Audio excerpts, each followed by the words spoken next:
It's not live streaming, is it? No, but it's not live streaming, so we can still edit a lot of the stuff. We have to start from now. So, no, we start right from the beginning. So everything that you've said has been included. I meant everything that I said. It did come from the heart. It came from the heart. Lucy, welcome to #beertime. There's no real introduction needed, and I think also I haven't prepared one. That's okay, well, right? It's a good job it's not needed then, isn't it?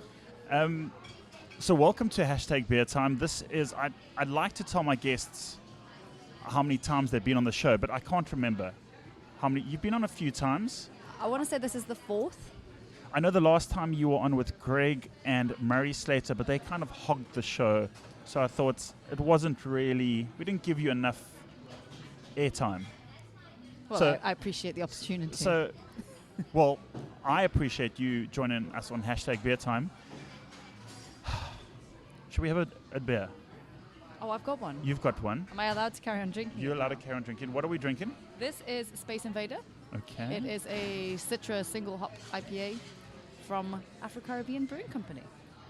I'm going to ask you to, or maybe, you know what, I'm just going to turn our mics up. Ladies and gentlemen, we are at Banana Jam, and rather than go upstairs, we've actually decided to sit downstairs just because it's a bit of it's a nice environment. There's a little bit of, I'd say there's a little bit of ambient noise that you're probably picking up. But the reason why we have Lucy on the show today is because today in South Africa is Women's Day. So, Lucy, happy Women's Day. Thank you. I'm going to start with a really, not really, but let's say a bit of a heavy question. And this is purely from a point of maybe explaining to me and to our listeners, but why is there a Women's Day? Well, the noise just picked up quite considerably. Why is there a Women's Day in South Africa? It's I always think like there's a Nelson Mandela Day where you're meant to donate 67 minutes of your time to being nice to people. Surely every day should be a Nelson Mandela Day. Surely every day should be a Women's Day. That's kind of my question. Maybe you can I think it's just help me understand. I think it's just sort of reminding people. It's like Valentine's Day, right? Every day should be a romantic day as well, but it isn't necessarily. So it's just reminding people that obviously in the past, women didn't have all the rights that they have today, and have tended to get the raw end of the deal quite a bit. And I think it's just, it's a reminder that women are awesome and you should treat them as such. Like Mandela Day is a reminder that Mandela was awesome. And you should, and I think with Mandela Day, a lot of people don't find the time the rest of the year to do something good for other people. And so it's like, it's the same with Valentine's Day, right? On this one day, you'll buy flowers. I mean, if it's only one day, fine. Yes, you should be respecting your women folk all year round. But it doesn't help, it doesn't hurt even, not doesn't help, it doesn't hurt to be reminded that... So from what I hear you saying, it's a celebration of where we've come and what's happened in the past and where we are today. Because I'm trying to bring in a reference here to the future because we are almost in the future. The year's almost 2020, but there's still a lot of things maybe that are still very backwards or very dated. For example, pink beer or pink drinks for girls. Is that just people being naive, or maybe not backwards, but maybe just unaware of really like the way forward? Yeah, well, I think it's... Help me understand. Well, the whole pink beer thing, or beer for girls, or whatever, I think a lot of the time it's well-meaning. It's just poorly thought out. I don't think people are trying... Of course, they're not trying to offend women. That would be a very foolish, marketing strategy, wouldn't it? But just people have these deeply ingrained ideas of what men do and what men drink and what women do and how women are and what women drink. And I mean, obviously these things have changed. You know, I mean, if we go back a couple of hundred years, the idea of women wearing trousers would be absurd. That's ridiculous. You know, exactly. I Right?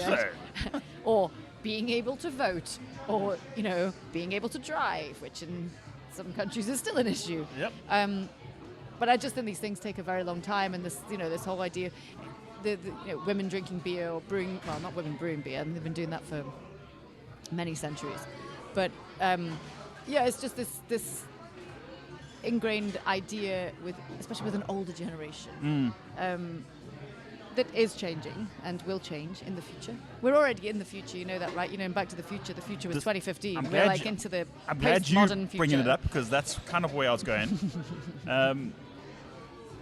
Okay, so we are in the future, but there are still some people that need to kind of with catch archaic up. ideas. Yes. Yes. And there always will be, of course. So let's get stuck into some beers.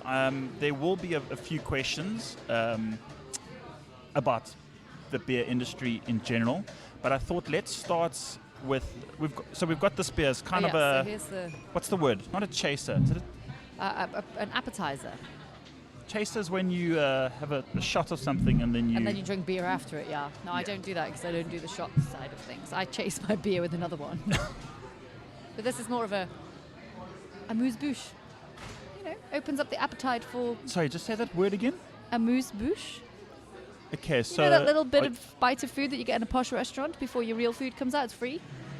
So ideally, when you go to La Colombe, you sit down, you look at the menu, they bring you a amuse-bouche, and you say, "No, I'm sorry, I'm good," and then you just leave without paying. No, please don't include that bit. I'm kidding. I'm just wondering if you're just trying to drop in the word bush on the podcast, because No, I mean, if I was going to say anything like that, I would say vagina now, wouldn't I?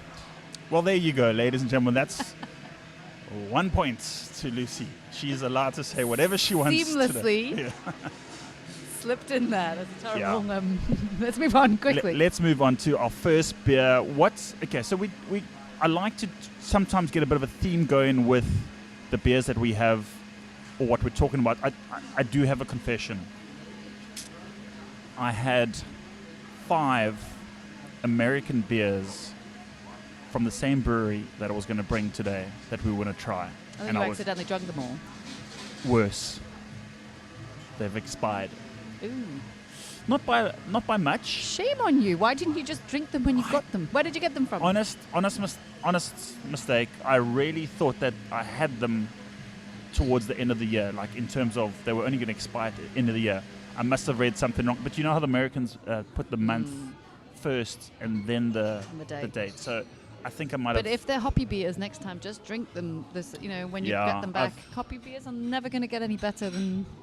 I just want to save them and drink them with people, because it's happened before where you tweet or you Instagram, look what I'm drinking, and then you get removed from a WhatsApp group, and then you have or you get called out on Twitter saying, "Oh, you should have that. That looks like it would have gone well shared with friends." I think we've all been there, but let's move on. Let's move on to these beers that we have. Day, bygone. Yes, we have beers from the UK. You're from the UK, so I thought, hey, I am indeed. why not? So the first can is obviously what we're drinking now. That's not from the UK. That's from upstairs. We'll talk about that a little bit later, but let's talk about Magic Rock and the London Beer Factory. I've just noticed now that their logos are a little bit similar. It looks like they've got a building of sorts, a factory. Sure, that smoothie maker is lovely in the background. What should we drink first, madam? What's the other one? Goza. Let's go with the Session IPA first, I think, from the London Beer Factory. Hazy Days. Now, these guys. Ooh, that's an interesting wing, Paul. It looks like the 80s.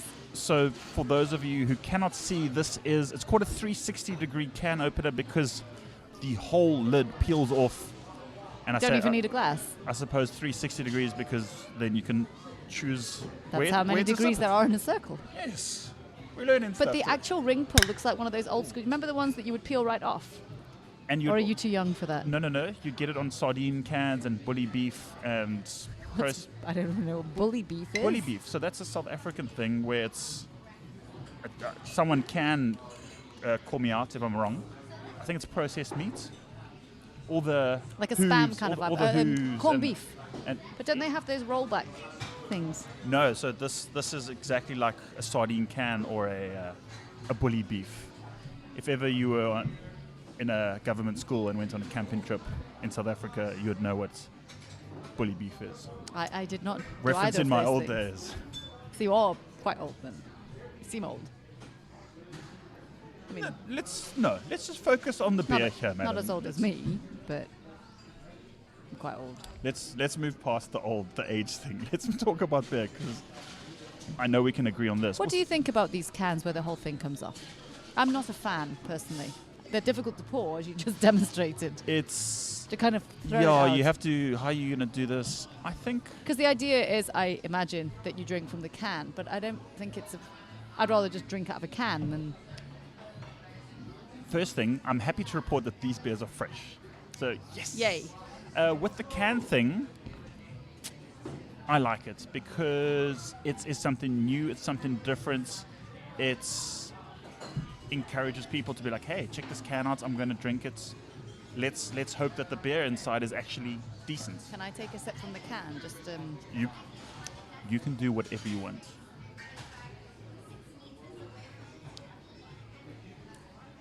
So if I'm going to describe this beer without even having a sniff let me have a sniff, but without having a taste, it's almost like is it Little Wolves? Oh, hoppy wheat. Hoppy wheat. It's got a bit of that character, but this is a session IPA, so let's have a little sip. But it's a session New England IPA, isn't it? But it feels like there's a lot of wheat in here. Let's have a look at the ingredients. The haze to hazy days. Brewed and canned in the UK by the London Beer Factory. Please do not litter. In the ingredients: water, malted barley, malted wheat, hops, yeast, and gluten. Okay, so would you say it's a New England? Well, it's quite hazy to not be. It's got that juiciness about it. I suppose they've called it a hazy IPA. Yeah, They it's called just- Hazy Days, right? Hazy Days, Session IPA. Okay, so it's just a Session IPA, a hazy Session IPA. Session IPA is my beer of choice, I will tell you, because I love hops and I love bitterness, but I don't do so well on the higher ABVs. I tend to not be able to drink much of them before I start dancing on tables. You've been very fortunate to travel overseas recently. In fact, I know that in Europe, UK, and America particularly, the brackets or the boundary in terms of what is considered an IPA is high compared to South Africa. So my question is, how did you fare when trying these beers when you were traveling? You mean because of the high ABV? alcohol? Yeah, but in the UK, we like British beers, like a strong ale is like 5.4% or something. Typically, with traditional English styles, we're not a country of the sort of. I mean, yeah, okay, with the craft beer movement, ABVs are getting higher. The States is a whole different ballgame. Like IPAs there are 7.5%. But that's why I seek out the session IPAs, because otherwise, I'll have to have a taster glass, or I can have like one beer or two beers. As soon as it starts getting over 6 and a bit, yeah, I love my beers around 4% if possible, but with a crap load of hops. That's a technical term. Rapid fire question.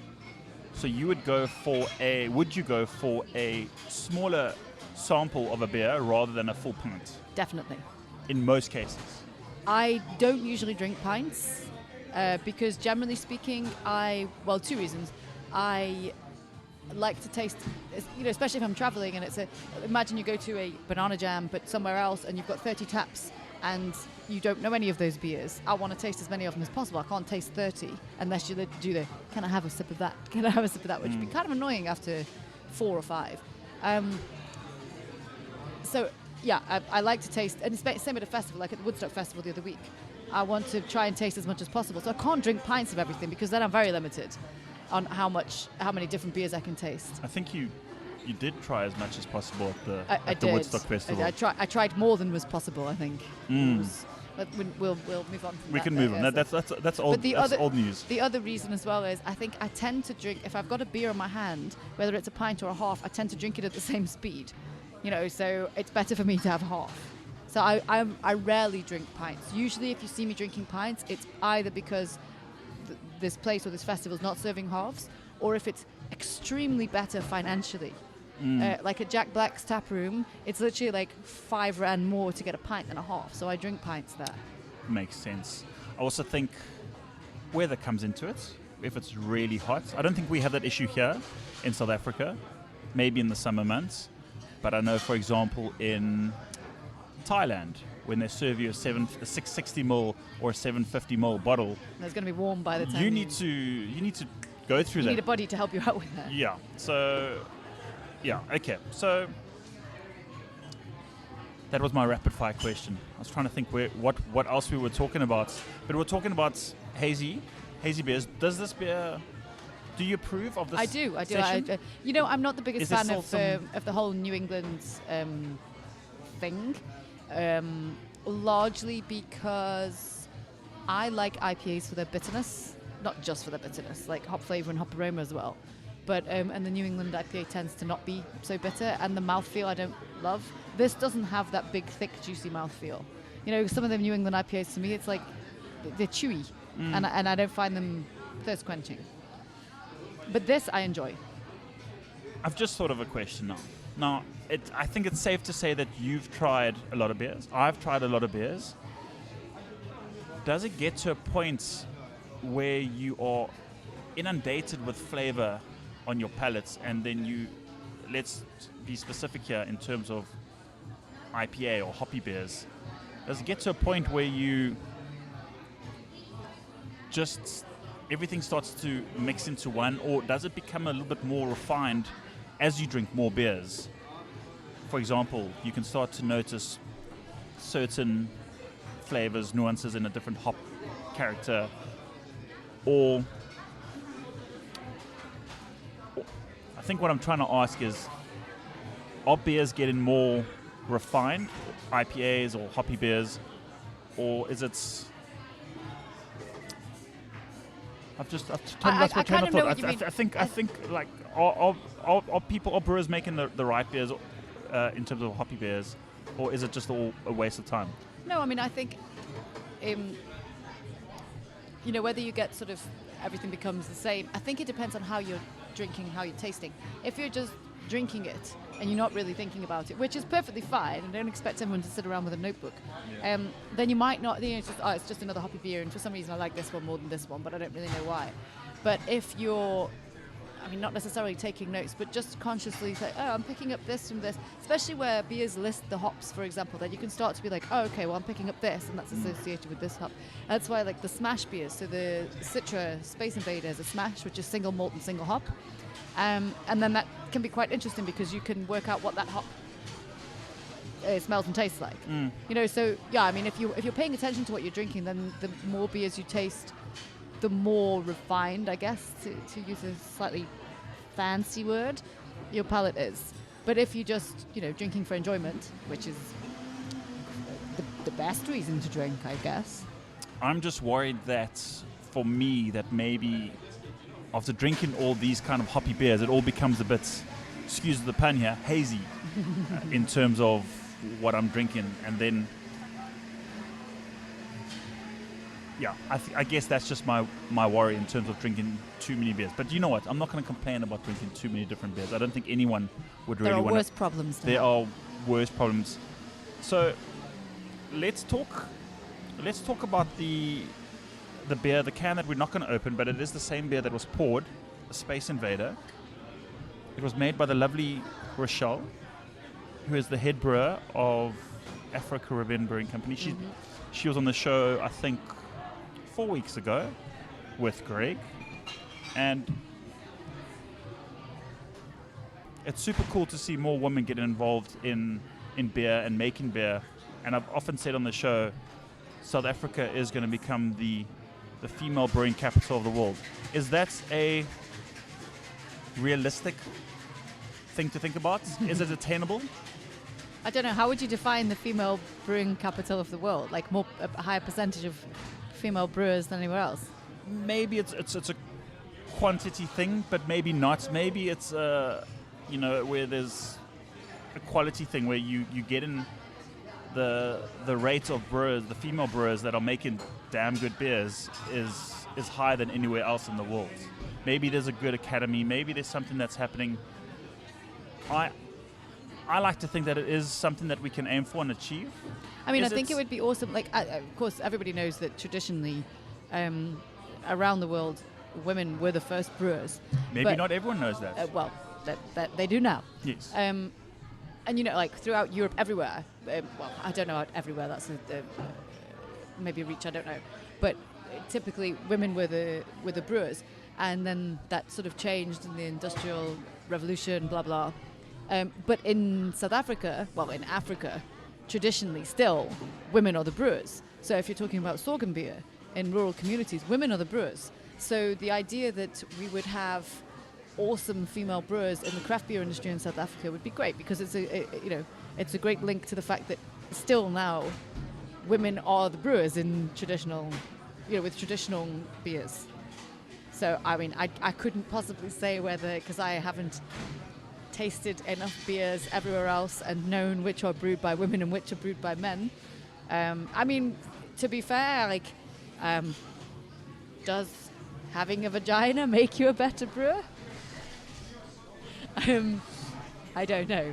Who knows? I don't think so. Education and tasting and all that kind of stuff, and it doesn't matter what gender you are or identify with. It doesn't. I honestly, I don't think that matters. They do typically say that women have better palates. I don't know, more taste buds or something. It's something that's often repeated. But I don't think being a good brewer has anything to do with your gender. I think it has to do with I'm glad you said gender. I was going to say genitalia. I was going to say that too. I decided to move away from the genitalia for a moment. Okay. No, well, I'm also on the kind of the same page where, I think it shouldn't matter, because we are in the year almost 2020. We are in the future where that shouldn't matter if you male or female. Let's just talk about the beer. Are you making a good beer? But understand it's different for some people in terms of their background or where they come from and what they had to go through. So, well, this is true. It's not to take away from, it is, I don't want to say more of an achievement, but like you say, depending on your background, in any job, I guess, if you come from a I suppose you could say that. I suppose you could say that because given the history of how women were treated or in the working environment, it is something to celebrate. Well, yeah, because it's probably more difficult for someone to get to where they are, because the beer industry is a bit of a boys' club still, and many industries, I suppose. And so I think that's part of what Women's Day is about. It's like celebrating, like, despite a lot of crap that you had to deal with, your achievement should really be celebrated because it was more difficult for you to get where you were. But at the same time, I do sometimes think, I remember my introduction in Beer Safari, my second beer book, to Brew Hogs, which was a Peeway's brewery. Yes. And it said something like a lot of attention is given to the fact that a Peeway is a black female. But what people don't sort of say is that she's a damn good brewer, and that's and yes, I mean, coming from rural Eastern Cape, it's an amazing story. But at the same time, sometimes it almost gets in the way. It's like, yeah, but she's actually one of our best brewers, and that should also be, highlighted. Sort of, yeah. It's like almost too much focus is when it's a female brewer. It's all about, oh, you're a woman, you've got a vagina. We're getting there. What are you? How many do you? Anyway, let's not put a number on it. Okay, so let's. I think I'm glad we dived into this topic of on Women's Day. This will only come out next week, but I still think it's. Well, it's Women's Month. It's Women's Month, yeah. And that is an official thing. It is Women's Month. So let's open our next beer. Oh, I haven't I finished mean- this one yet. I need to catch up. Oh, you do have extra glasses. I can just line them up here. You can just line them. We can enjoy them afterwards. But there's a bit of a smell of paraphernalia in the background, which I think They're lighting the fire. they're lighting the fire. But you know what? I'm sure my nasal cavity can pick up what we're about to smell. Has your nasal cavity, have your taste buds and senses improved in the last 8 years? I thought you were going to say dulled with age. As you've gone over the hill. Yeah, I think it's the same. Like as I was saying before, if you once you start paying attention to what you're tasting, so the best way to improve, like when people say, "Oh, I'm picking up guava, I'm picking up mango." That one was accidental. Does that count? We'll include that. I'm picking up mango, I'm picking up whatever. You can't do that unless you know what those things smell like. So when you eat, not just when you're tasting beer, but when you eat, or if you're walking through Kirstenbosch and there's different plants and you smell them and you know what that is, all of this improves your palate and your sensory perception, sensory awareness. It's not. It's something that it's a study, right? It's something that you've actually got to actively focus on. But yes, I would say I sometimes read things that like reviews or something that I wrote sort of 6 or 7 years ago, and they make me cringe a little bit. Yeah. Because I'm like, oh, that was awful. That's a terrible description of a beer. You've got a visitor.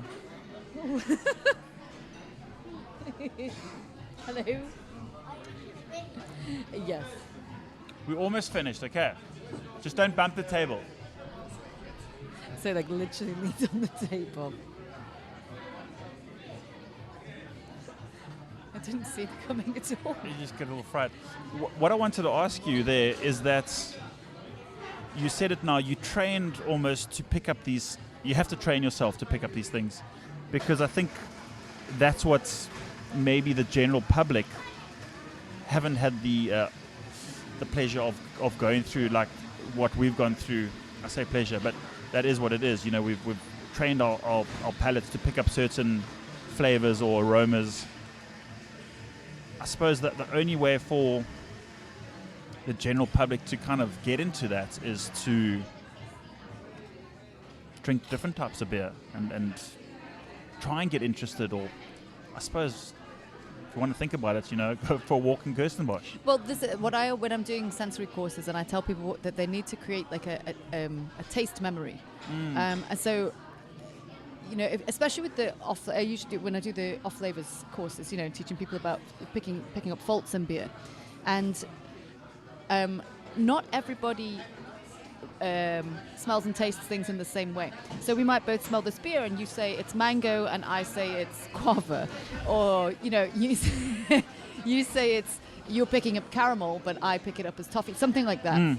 And I think what's important, and so I've had some amazing, I remember somebody saying, it smells like the inside of an old tennis ball. I'm like, I have no idea what that smells like. Wow. But if that's what it smells like to you, good for you. If you know and that's this particular flavor, yeah. And so if in terms of like sensory analysis, if you're then picking up inside of old tennis ball in a beer, you know that it's this problem. It was a certain sulfur. Then you know that you've got that problem and you can deal with it. So it's important to create your own sort of taste memory. I always use the story. So my son, when he was maybe 3 or something, he likes doing like a taste test challenge. So Sure. puts a blindfold on, and you either give him food to smell or to eat, and he has to guess what it is. Broccoli. And there was one, it's a good way to get them to eat things they don't want to eat. And we gave him ginger, not to eat, but to smell, because like raw ginger Sure. would be a bit mean. And he smelt it, and he said it smells like juice. Now we do we make fresh juice at home all the time, and it's Yeah. usually orange, carrot, apple, and ginger. So it was actually it was very sharp of him, because he didn't know what the ginger was. He didn't make the juice. He doesn't go shopping and buy the ginger, but to him that smelled like juice because he recognized it. And something like that is exactly the thing. So if you smell something, you're like, it smells like a certain cookie that my grandmother used to make when I was a child. Then it's a way to be able to pick up and recognize flavors. So what I'm picking up here, ladies and gentlemen, is that Lucy is training her son to pick up all the different flavor elements on the wheel of hops. Is that a good assumption? He has an incredible palate. He's never literally, some kids like to have a sip of their parents' beer or something. It's like he knows beer is for grown-ups.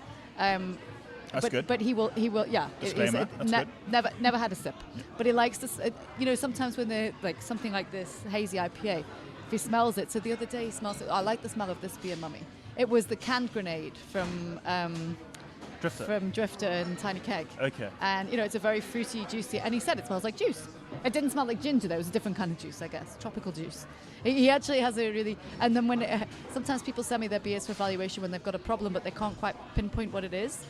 And there was one, and it was chlorophenolic, that sort of Band-Aids rubber hose. And he smelt it and said it smelled like Lego. So people actually send you beers to say, listen, I've got a problem. Yes. I charge them for it because it's not a pleasant activity. But that's good. I'm saying that's good because then at least people are actually doing that. They're recognizing that there is a problem, not just selling it. And cool, I don't know what I'm doing here. Maybe I send it to someone. I'm glad you said that, and I'm glad that's happening because I was worried that maybe that isn't happening in our country. It's probably not happening enough. Oh, really? Yeah. Let's talk about things that are happening in the country, and let's talk about what's happening in your life. But let's first do this. This is a salty kiss, a gooseberry goza. Oh, that sounds good. Lightly sour, fruity, and refreshing from Magic Rock. And that is in Huddersfield. Where's Huddersfield? In the north. The north. Yes, northeast. And I wish they'd called it gooseberry, though. Gooseberry. So, this brewery was recently acquired by Lion, which is Kirin owned. Lion is Australian, Kirin is Japanese. So it's a bit of a tongue twister, but they were sold 100%, I think, to Lion, and then Kirin is one of the big owners. So. Cheers. Cheers. Do you pick up the gooseberry? I love gooseberry.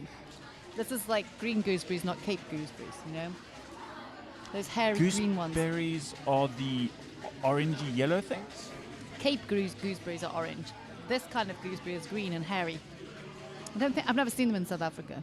They're very tart. Okay, wait. So there's a different gooseberry in the UK. Okay. So when people, when you, I think Sauvignon Blanc a lot of Sauvignon Blanc has gooseberries on the nose, but it's not a Cape gooseberry thing. It's a green hairy gooseberry. That's a good name for a beer. Green hairy gooseberry. Please don't use that. That's not a good name for a beer. My listeners are gradually tuning out. Having all sorts of imagination. This beer's not knocking my socks off, but it's light, it's crisp, it's refreshing, it's got a bit of sour. I find it a little bit muted. It's not quite gooseberry enough. It's not quite sour, and I don't know. It's a bit middle of the road.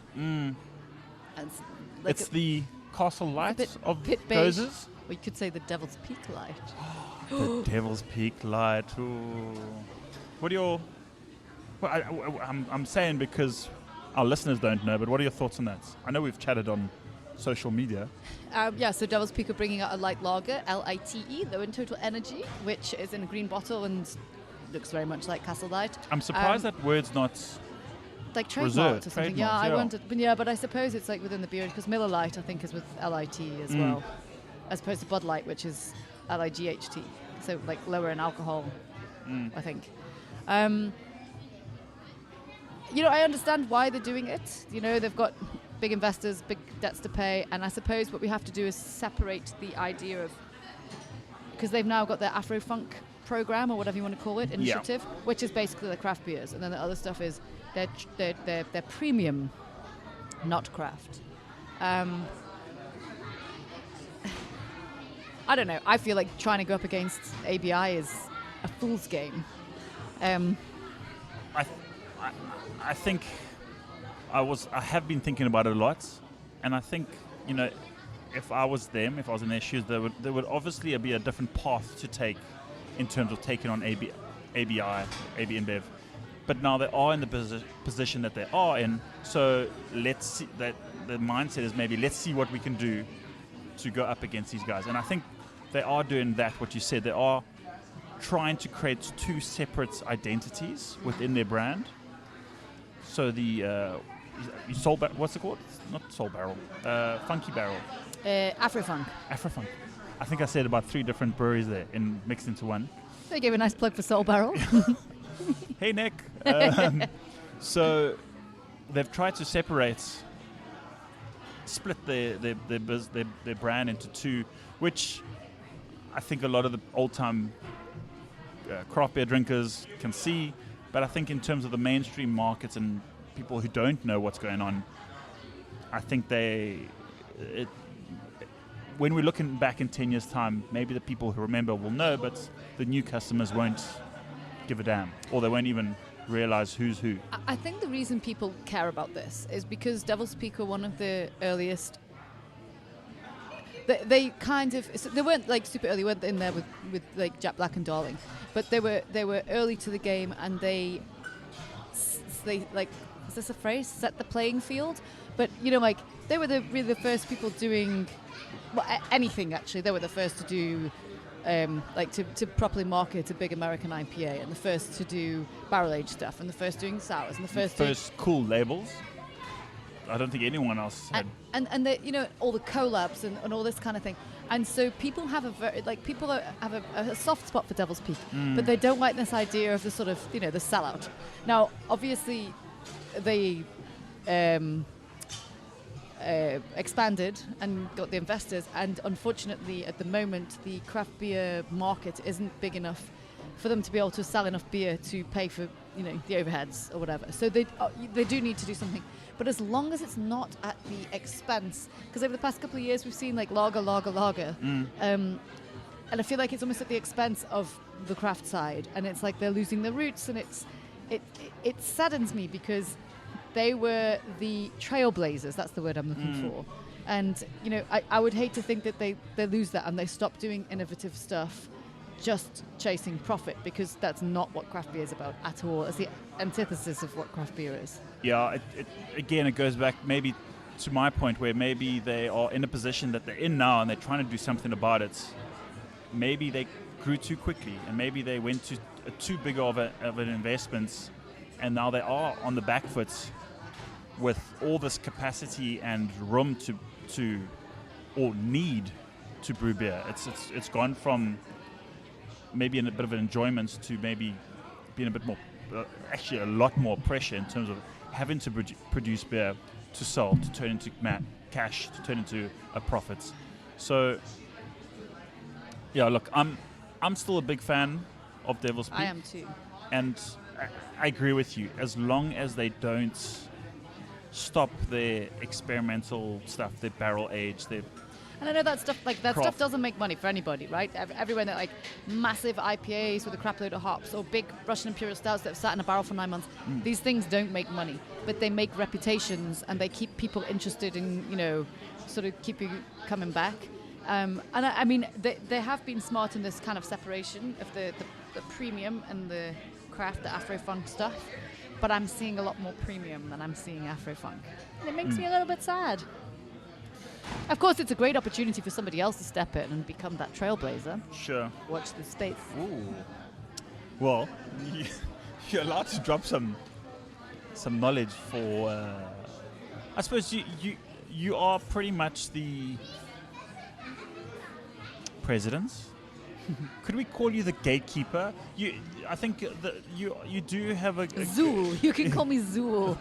It's a nice 80s movie reference. Wait. You do have your finger on the pulse in terms of what's happening in the beer industry. What's happening in the beer industry?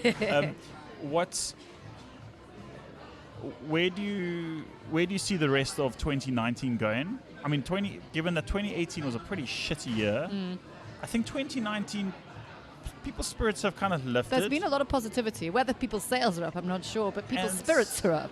There's been, some good festivals. There's been maybe some good sales, and we haven't seen. I was expecting to see more closures, but there's been about half a dozen. But there haven't been that many that I expected. But let me hand the mic over to you. What do you foresee happening in 2019? You can even throw in some stuff that maybe you do know that's happening. Putting me on the spot a little bit here. We are live. It's just you and I, Lucy. Yeah. Just you and I. Absolutely. No, it's not that it's like secret shit that I don't want to share. It's just I don't really know anything. This year has gone so incredibly quickly that I can't quite believe it's August. You say the rest of the year's almost over. I mean, I don't Well, know. you did kind of speed up the year by including, first of all, you included January into December. And February. And that wasn't enough, so you included February. And then you included March. And it seemed to have gone all the way the to longest December in history. July or June. No, we had a break in June and July, and Because now you it's went back with a overseas, yeah. vengeance in August. So now we're moving towards the end of the year. So now it's not. What was the February? Decemberary. Decemberary. Yeah. It's not Decemberary anymore. It's now Awsember. Awsember. I like Awsember. Awsember better than Awgember because it's awesome. Yeah, Awsember. So now we're in Awsember. So that means we're, I suppose, gearing up for the end of the year. What's, in a perfect world, what's going to happen in the South African beer industry? It's quite a broad question, but again, do you know what needs to happen is expansion to get more people drinking craft beer. And I'm not entirely sure how people do that, but at the moment the core market for craft beer is still fairly small. We're still floundering around the 1% of total beer sales in South Africa, and that hasn't really grown. All these, they're all estimates or guesstimates. It hasn't really grown in the past 3, 4, 5 years. There are more breweries opening, but they're just all fighting for that same 1% of the pie. So it would be nice if we can do something to move that up to 5%. I wonder, and I do agree with you, and I have always agreed with that sentiment, but I wonder if, I'm going to be quite critical here, and I don't want to, at the risk of upsetting some of my brewer friends, but maybe we're at that 1% because all the brewers are not producing great beer. You're quite right. Maybe if I don't know, let's just use a percentage. Maybe if 80% of the craft brewers in South Africa were making damn fine beer, and I mean 8 or 9 out of 10, maybe it wouldn't be 1%. Maybe people would be the consumer would be wow, this whatever they're making, it's delicious. I want more of this. But maybe there's too much of shitty beer being brewed, and then people are well, I'll drink this, but that's it. And then next time I go out, I'm drinking my Castle or I'm drinking my Heineken. I think there's less shitty beer than there was. And when you look at breweries closing, a lot of the time, you're you don't even notice they're closed because you wouldn't have drunk there in the first place. Sure. And I, to be honest, I would like to see more of those breweries that are damaging the industry. They must close. I was in Brazil this year, and I was judging with Dick Cantwell, who co-founded Elysian in the States. Who? Dick Cantwell. That's one for me. 5 for you. Five. Yeah. Okay. Good. 5 vaginas. Yes. I'm just one short of a I don't know what a collective noun for vaginas is, but I just got it. We were talking. He was asking me about beer in South Africa, and and I said it's definitely improving. Quality's improving. There's still some but the people jump on the bandwagon, and they're not training themselves or educating themselves, and they're not investing necessarily in their ingredients and stuff. And I kind of want it on a T-shirt. He said, "Shit breweries must die." Wow. Okay. So it's quite aggressive. Well, but it's damn right, eh? Ladies and gentlemen, we've had a guest drop in. A gate crasher. Mr. Sean Corne. I'm just here for the beer. Aren't we all? It's just I have to talk for 45 minutes to get some. You just wander in and drink it. Bye. It's a podcast bomber.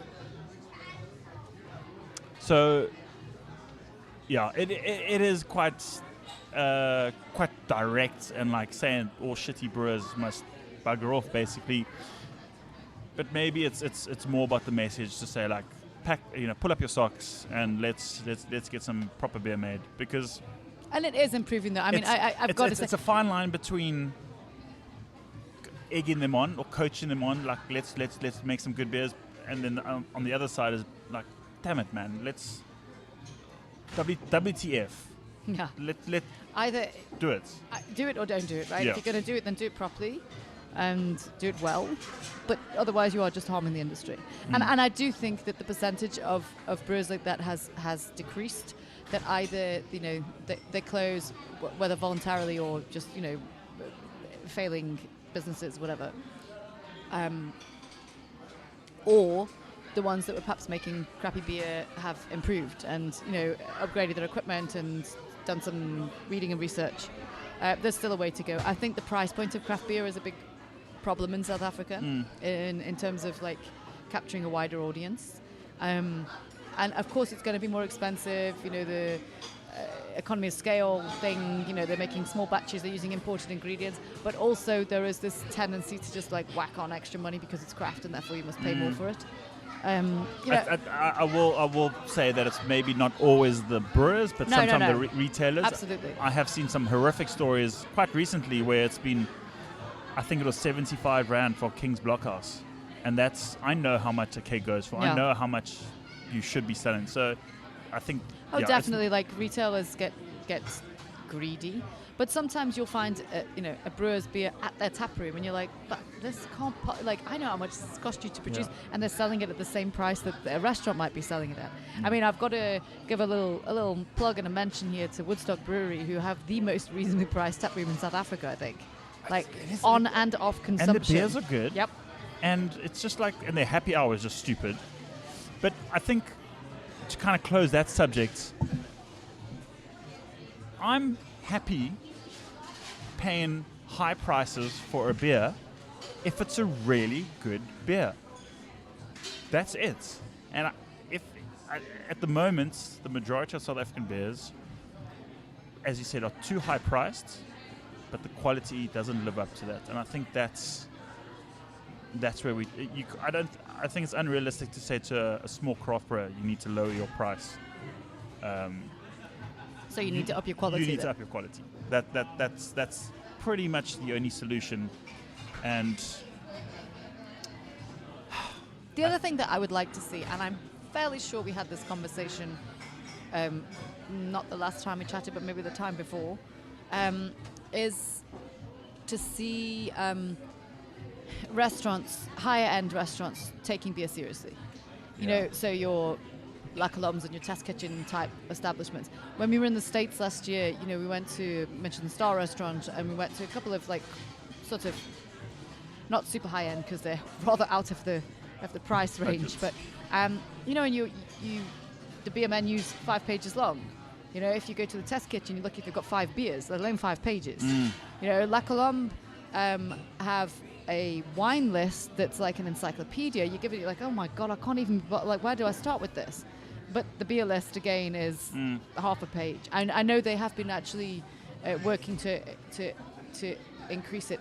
And they're like, oh, there's no call for beers. But I think if the sommeliers are trained in knowing about beers and being able to sell those beers. We went once to a restaurant and they had quite an impressive beer list. They didn't actually have most of the stuff on the list. In South Africa? They had, sort of a nice 2-page, maybe 20 beers. There are only 4 of them available. And when we asked the waiter what he would recommend, he says, I don't really like craft beer. I would just get a Peroni. And we were like, but you're supposed to be selling these beers. These people have listed their beers with you, and you should be, pushing them to the cost. Obviously, you can't push all of them, but so there's a lack of training and of interest in the restaurant industry in general, really. Across all different levels. Yeah. Retail, consumer. But it would be nice, I think, if the higher end restaurants could sort of blaze a trail, and then maybe if it's like, oh, if the test kitchen thinks it's important, then it must be important, and we'll do it as well. Okay, so we need to go speak to someone at the test kitchen, basically. Let's finish off on a bit of a positive note. We've tried 2 beers from the UK, which I would say they'd be put on a pedestal in terms of where they are as breweries in the world. I've tried a few Cape Town beers, a few beers from the Western Cape, a few beers from South Africa, and I think we are starting to make some nice beers.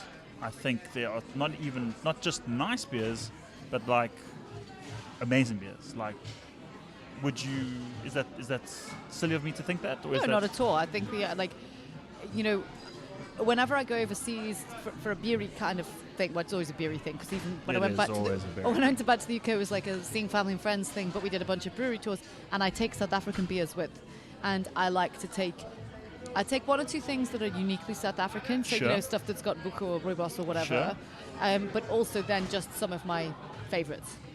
And 3 favorites? I always take. Actually, I don't know. See, this is the thing. A few years ago, it was easy. I would always take a Blockhouse, and there wasn't that much choice. I would always take a CBC Pilsner. Yeah. Now it's actually like, ooh, I can't take that many beers. What am I going to take? When I went back to the UK and went to Brazil, I took Woodstock's Mr. Brownstone, which is definitely one of my top 5 beers in South Africa. Back now? It's permanent now. Yay. And it's on tap at Banana Jam. I'm going to have one afterwards. Yes. And Franschhoek's La Saison. Okay. I think is great. I'm trying to think what else I would, if I was shopping, to take with. Ego? He doesn't bottle, so you can't take with. But you'd have to put in a small... or get someone to can. Or get, if only you knew someone, yeah. I love Greg's Coconut IPA. A-Gear, very solid. His porter is very good, and his pale ale is extra pale. So we are in a good position where it's a struggle now. It was a struggle before when you didn't have enough beers. So I used to get asked all the time, what's your favorite beer? What's your go-to beer? What's your favorite beer to drink in South Africa? And it was easy. It was Blockhouse. It was easy. Then Blockhouse became less Blockhouse. And also there's lots of other great beers. And so that question is no longer, it's not that it's difficult to answer, it's impossible to answer, because I don't have one favorite, which is a good thing, right? Because there's more than one beer. Like before it was easy because there was this one beer that stood out and shone above all the others. Well, I'm going to put you on the spot now, and this is the last question. I think I've asked you before, a long time ago, I've got a good idea of what you're going to say, but... I'm going to say vagina. Yes, number 8, I think. That's an octuplet of vaginas. And I just said it, so I don't know if that counts. What is your desert island beer? You're on a desert... From anywhere. Island. I don't know what desert island. You're on an island. A cooler box rocks up on the any beer from anywhere in the world. And it's a whole treasure chest of beers. It's one beer. Pilsner Quell. That's also my favorite. I knew you were going to say that's... I don't know if you've ever read Mark Dredge's book, The Best Beer in the World. No. I'll lend it to you. I need to. It's a good read. I won't spoil I just can't spoil the ending, but... Don't spoil the ending. It's such a great beer. I went to Pilsen, I was giddy like a child going to visit Santa at Lapland. We saw or wherever. pictures. We saw. It was, It's a beautiful... And then, but you build this thing up in your head. Could it possibly live up to my expectations? Could this beer be really as good as I think it is? And yes, it can, and it is. Did you... Last question. Did you find the brewery a little bit creepy, like eerie, quiet? Like no people. I almost thought it was something from it's like Charlie and the Chocolate Factory, because you never see the Oompa Loompas. Chitty Chitty Bang Bang. Isn't it the same director or anyway? I don't know. Chitty Chitty Bang Bang, when there's I've never seen that film. It was the evil kitty catcher. And anyway, it felt like a very Oompa Loompa. I never thought Factory. about it, but you're right. I never saw. Maybe Oompa Loompas. Maybe that's why the beer's so good, because the Oompa Loompas make it. Right, you heard it there, ladies and gentlemen, from Lucy Corne. Oompa Loompas make her favorite beer in the world. Get yourself some Oompa Loompas, South African brewers. Yeah, beer's going to be as good as Pilsner Quell. Then you are onto something. Madam President, it's been an honor and a privilege to have you on the show. Thank you very much.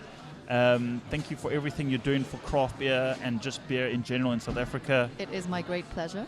it's a pleasure. I think everyone who's in this industry is like, it's fun. I like what I'm doing. Nobody earns any money, but everyone's having We a bucket load of fun, so it kind of balances and a out. bucket load of beer. So thank you very much, and I look forward to seeing you at the Brewers Powwow later. That's in May. I look forward to seeing you at the Beer Boot Camp, That's the which one. is later this month. Ah, there we go. It's going to be fun. It'll be fun. Cool. Thank you very much again. And to all our listeners, thank you very much for tuning in. Stay classy. Thank you. Thank you.